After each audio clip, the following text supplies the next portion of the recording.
प्रदेश भर में 102 और 108 एम्बुलेंस कर्मियों की हड़ताल से हड़कंप मचा हुआ है।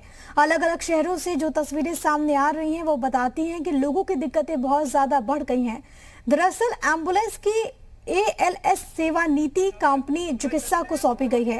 ये कंपनी नए सिरे से भर्ती कर रही है और इसका पहले से कार्यरत कर्मचारी विरोध कर रहे हैं। कई दौर की बातचीत के बाद भी समझौता नहीं होने पर ALS एम्बुलेंस कर्मचारियों के समर्थन में 102 और 108 एम्बुलेंस कर्मी भी हड़ताल पर हैं। एम्बुलेंस कर्मचारी संघ की मांग है कि एम्बुलेंस कर्मियों को पहले से मिल रहा मानदेय दिया जाए, ठेका प्रथा खत्म की जाए। इसके अलावा किसी भी तरह का बॉन्ड ना भराएं। कोरोना काल में जान गंवा देने वाले कर्मियों के परिजनों को 50 लाख रुपए मुआवजा दिया जाए। ये अलग अलग जगहों की कुछ तस्वीरें आपकी टीवी स्क्रीन पर गोंडा, कानपुर, लखनऊ, हमीरपुर, हरदोई की तस्वीरें हैं। देखिए किस तरीके से विरोध जाहिर किया जा रहा है और 6 सूत्रीय मांगे हैं इनकी। ठेका प्रथा खत्म करने की मांग भी इसमें शामिल है और इसी को लेकर विरोध जाहिर ये कर रहे हैं।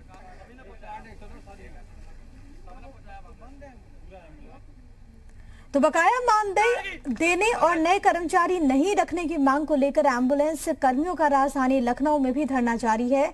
रविवार रात 12 बजे से 108 और 102 सेवा को ठप कर दिया गया। आपात स्थिति के लिए जिलों में सिर्फ 4 से 5 एम्बुलेंस का संचालन किया जा रहा है। प्रदेश भर में करीब 2500 से अधिक एम्बुलेंस लगी है। प्रदेश में एम्बुलेंस की सेवा नई कंपनी चिकित्सा को सौंपी गई। ये कंपनी नए सिरे से भर्ती कर रही है और इसकी वजह से पहले से कार्यरत कर्मचारी इसका विरोध कर रहे हैं। उनका कहना है कि नई भर्तियां ना हो, लेकिन इस विरोध की वजह से आम लोगों की मुश्किलें बढ़ गई हैं। हालांकि जानकारी इस बात की भी कि कई मर्तबा बातचीत हुई है लेकिन कोई हल नहीं हुआ। कोरोना काल के दौरान जब कोरोना संक्रमित मरीजों के शवों को उनके घर वाले नहीं ले रहे थे, उस दौरान ये एम्बुलेंस कर्मचारी उनको ले जाकर शवदाह गृह तक पहुंचाने का काम कर रहे थे। लेकिन आज यही कर्मचारी धरने पर हैं। इनकी मांगे हैं कि इनको हटाया जा रहा है, इनको उचित वेतन नहीं मिल रहा, जिसकी वजह से ये तमाम सेवाओं को बंद कर देंगे और अब इस धरने पर बैठे हुए हैं। ये सभी कर्मचारी प्रदेश भर में लगातार अपनी जो है मांगों को लेकर के धरने प्रदर्शन कर रहे हैं। इन सभी की मांगे हैं कि इन सभी को उचित वेतन मिले, क्योंकि ये सभी कोरोना काल के दौरान कोरोना योद्धा के तौर पर अपने काम कर रहे थे। आइए इन्हीं से जानते हैं कि आखिर क्या मांगे हैं। क्या नाम है आपका? मैं जितेंद्र सिसोदिया। क्या है? मुरादाबाद से। अच्छा। हमारी 5 प्रमुख मांगे हैं। जो हमारे साथी ALS के कर्मचारी हैं, संक्षेप में पूरी बात है। हाँ, तो जीविका हमारी कंपनी ठेका प्रथा है। 108, 102 और ALS उन्हीं के पास में था। ALS का टेंडर चला गया। हमारे 1200 कर्मचारी आज ALS advance life support ambulance होती है, हाई रिस्क में, उनका ठेका चला गया। आज वो साथी मेरे 1200 बेरोजगार हैं। वही आदमी थे जब परिवार वाले भी हाथ नहीं लगाते थे। उन्होंने हेल्थ सेंटर में काम किया। तीसरा मुद्दा हमारा ये है, ठेका प्रथा बंद कीजिए। हमारे साथी शहीद हुए, लगभग 60 आदमी हमारे शहीद हुए हैं उत्तर प्रदेश के अंदर। करेंगे अगर ये मांगे आपकी पूरी नहीं होती? रात 12 बजे तक हमने एम्बुलेंस से सेवाएं ठप कर दी। आज रात से बंद कर दी? हाँ, हर जिले में 3 से 4 एम्बुलेंस की सेवा दिवा रहे हैं। अगला कदम तो साहब बिल्कुल चक्का जाम है साहब। कैमरामैन राम बालक के साथ शुभम पांडे, जी मीडिया, लखनऊ। तो मेरे सहयोगी शुभम के आप रिपोर्ट पे देख रहे थे किस तरीके से वहां पर जो मांगे हैं, वहां पर जो एम्बुलेंस कर्मी उन्होंने अपनी मांगों को भी रखा और कहा कि आगे आने वाले वक्त के लिए भी बाकायदा उन्होंने स्ट्रैटेजी बनाई है कि किस तरीके से मोर्चा वो खोलेंगे। इस वक्त अलग अलग जगहों से मेरे साथ मेरे 3 सहयोगी जुड़ गए हैं।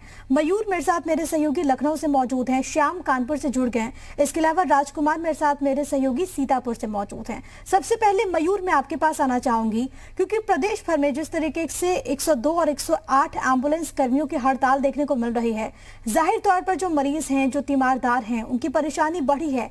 लेकिन क्या बातचीत की पहल हुई है? और अगर बातचीत हो रही है तो किस वजह पर, कहां ऐसी दिक्कतें पेश आ रही हैं कि एम्बुलेंस कर्मी को इस राह पर आना पड़ा?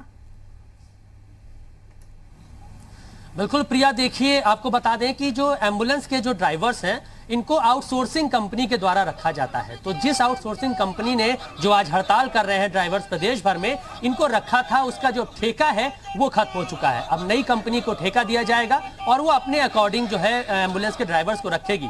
तो ड्राइवर्स को इस बात का डर है कि जो नई कंपनी आएगी वो शायद उनको उनके पद से हटा दे और नए लोगों को भर्ती करे। तो इसी का लेके उनको विरोध कर रहे हैं। सबसे पहले विरोध इस बात का है कि जो ठेका प्रथा है ये खत्म हो जानी चाहिए। एक बार जिसको नौकरी मिल जाए वो नौकरी पर रहे, उसको हटाया ना जाए। और जो नई कंपनी आ रही है तो वो एटलीस्ट जो पुराने ड्राइवर्स हैं, जो एक्सपीरियंस है, उनको रखे, उनको नौकरी से न निकाला जाए, क्योंकि वो बेरोजगार हो जाएंगे। दूसरी बात यह है कि 23,000 रुपए का जो उनका मानदेय है, जो भत्ता है साल का, वो उनको लगातार मिलता रहे। एक तो मांग ये है। दूसरी चीज है कि कोरोना काल के दौरान हमने देखा कि तमाम जो एम्बुलेंस के भी ड्राइवर्स थे, उनकी भी डेथ हुई, उनके परिवार वालों की डेथ हुई। तो उसको लेकर 50 लाख रुपए का वो मुआवजा भी मांग रहे हैं कि जिन लोगों की डेथ हो गई है।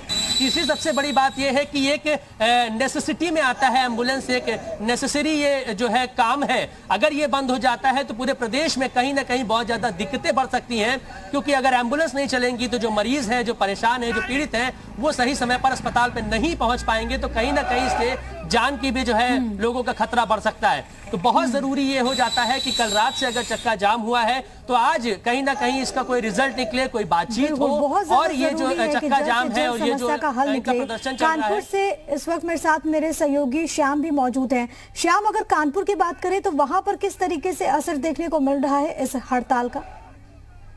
आपको बता दें कि कानपुर में भी इस हड़ताल का व्यापक असर देखने को मिल रहा है।